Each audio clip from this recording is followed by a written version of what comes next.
आज हम हिंदी के व्याकरण भाग में रस के प्रकारों का अध्ययन करेंगे। हिंदी में रस की संख्या 9 है। वात्सल्य रस को 10वां एवं भक्ति रस को 11वां रस भी माना गया है। हिंदी में रसों की संख्या विद्वानों के द्वारा 9 मानी गई थी, लेकिन बाद में वात्सल्य रस और भक्ति रस को 10वां और 11वां रस माना गया है। वात्सल्यता तथा भक्ति इनके स्थायी भाव हैं। वात्सल्य रस का स्थायी भाव स्नेह और वात्सल्यता है और भक्ति रस का स्थायी भाव भक्ति है। विवेक साहनी द्वारा लिखित ग्रंथ भक्ति रस पहला रस और 11वां रस में इस रस को स्थापित किया गया है। इस तरह हिंदी में रसों की संख्या 11 तक पहुंच जाती है। रस के प्रकार निम्नलिखित हैं। इसमें हम सबसे पहले श्रृंगार रस के बारे में जानेंगे। नायक नायिका के सौंदर्य तथा प्रेम संबंधी वर्णन को श्रृंगार रस कहते हैं। श्रृंगार रस को रसराज और रसपति कहा गया है। इसका स्थायी भाव रति होता है। श्रृंगार रस को सभी रसों का राजा कहा गया है।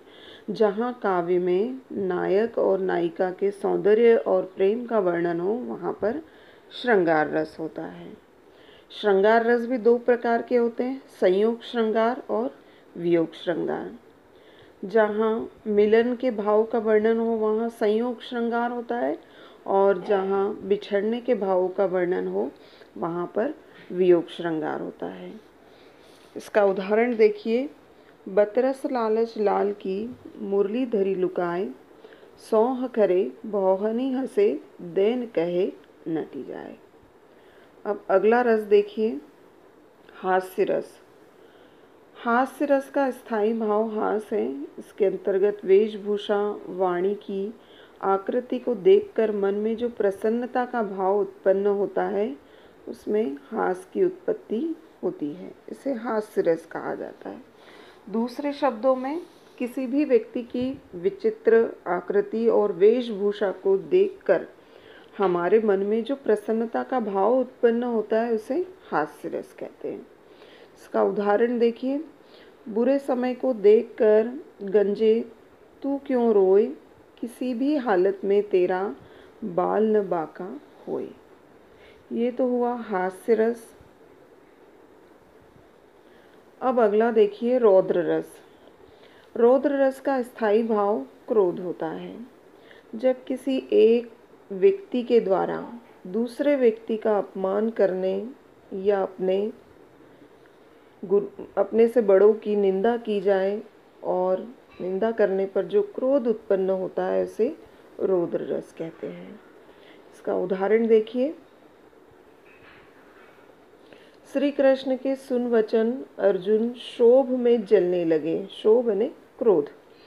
सब शील अपना भूल कर करतल युगल मलने लगे। शील यानी नम्रता।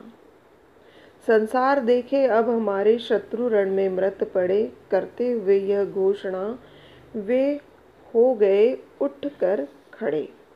तो ये हुआ क्रोध रस का उदाहरण। अगला देखिए, करुण रस।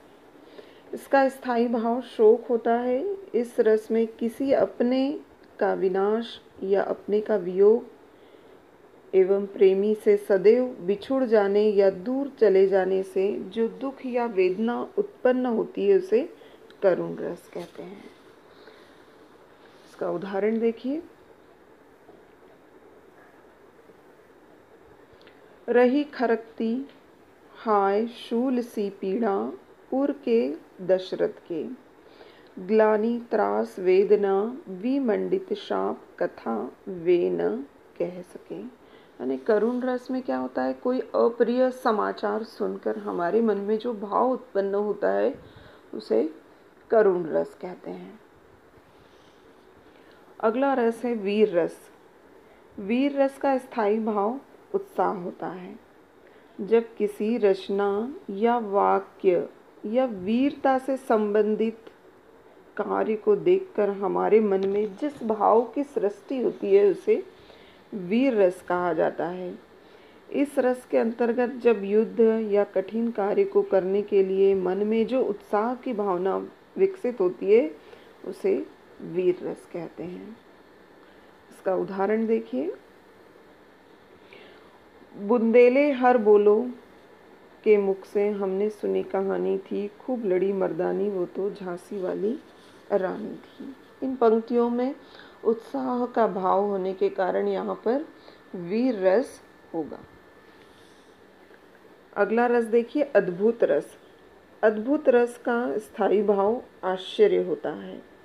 जब व्यक्ति के मन में विचित्र या आश्चर्यजनक वस्तुओं को देखकर विस्मय या आश्चर्य के भाव उत्पन्न होते हैं तो उसे अद्भुत रस कहा जाता है। इसका उदाहरण देखिए, देख यशोदा शिशु के मुख में सकल विश्व की माया, क्षण भर को वह बनी अचेतन, हिल न सकी कोमल काया। तो ये हुआ अद्भुत रस का उदाहरण। अगला रस देखिए, विभत्स रस। विभत्स का स्थायी भाव जुगुप्सा है, यानी घृणा। घृणित वस्तुओं या घृणित चीज़ों या घृणित व्यक्ति को देखकर या उसके बारे में विचार करके या उसके बारे में सुनकर हमारे मन में जिस भाव की यानी घृणा या ग्लानि, ये क्या कहलाता है? विभत्स रस कहलाता है। विभत्स का क्या तात्पर्य है? घृणा। इसका उदाहरण देखिए, आंखें निकाल उड़ जाते, क्षण भर उड़कर आ जाते, शव जीभ खींच कर कौवे चुभला चबला कर खाते, भोजन में श्वान लगे थे, मुर्दे थे भू पर लेटे, खा मांस चाट लेते थे, चटनी सेम बहते बहते बेटे। तो ये हुआ विभत्स रस का उदाहरण। अब अगला रस देखिए, भयानक रस। इसका स्थायी भाव भय होता है। जब किसी भयानक या बुरे व्यक्ति या वस्तु को देखने या उससे संबंधित वर्णन करने या किसी दुखद घटना का स्मरण करने से हमारे मन में जो व्याकुलता या परेशानी उत्पन्न होती है उसे भय कहते हैं। उस भय के उत्पन्न होने में जिस रस की उत्पत्ति होती है उसे भयानक रस कहते हैं।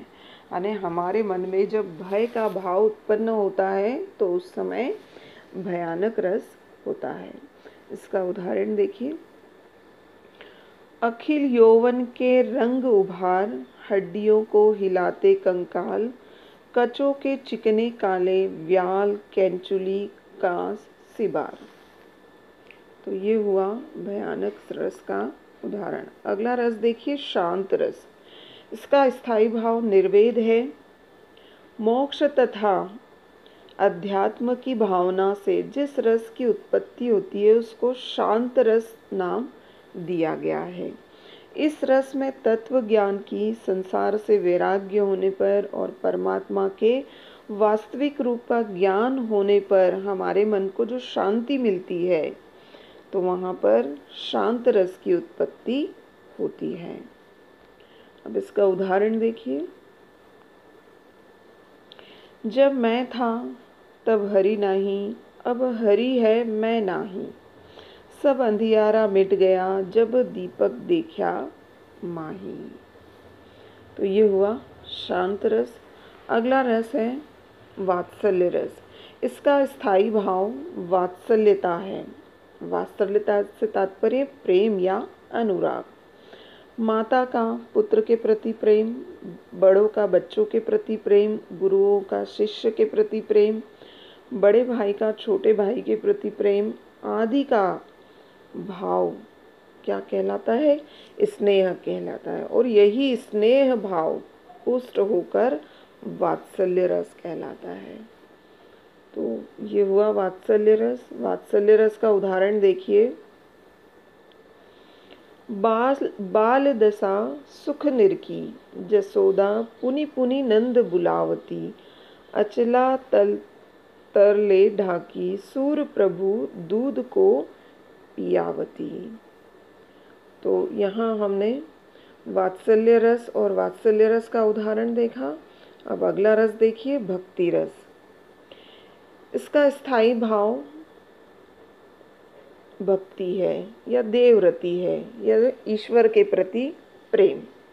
इस रस में ईश्वर की अनुरक्ति यानी ईश्वर की भक्ति, ईश्वर के प्रति समर्पण और ईश्वर के प्रति प्रेम का वर्णन होता है। अर्थात इस रस में ईश्वर के प्रति प्रेम का वर्णन किया जाता है।